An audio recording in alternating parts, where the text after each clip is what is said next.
यौम तकबीर के मौका पर government central model school Rattigan road Lahore में पुरवकार तकरीब का इनेकाद किया गया, जिसमें तलबा असातिज़ा कराम और इंतजामिया ने भरपूर शिरकत की।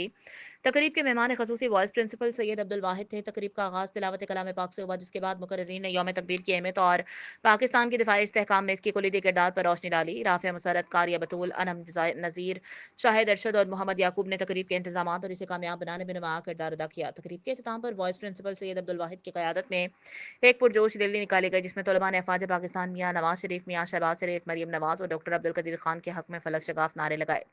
रैली का मकसद पाकिस्तान के एटमी कुव्वत बनने की तारीखी दिन को यादगार करना और कौमी खीरों को खराज तहसीन पेश करना था। वाइस प्रिंसिपल सैयद अब्दुल वाहिद ने अपने खताब में यौम तकबीर की अहमियत पर जोर दिया और नौजवान नस्ल को पाकिस्तान की खुद मुख्तारी और सालमियत के तहफ़्फ़ुज़ के लिए अपनी जिम्मेदारियों से आगाह किया। उन्होंने कहा कि ये दिन हमें डॉक्टर अब्दुल कदीर खान और दीगर साइंसदानों की कुर्बानियों और कायदीन के वजन की याद दिलाता है, जिन्होंने पाकिस्तान को नाकाबिले तस्खीर बनाया। तकरीब के अख्ताम दुआया कलमात के साथ हुआ, जिसमें मुल्क की तरक्की, खुशहाली और इस्तेहकाम के लिए दुआ की गई।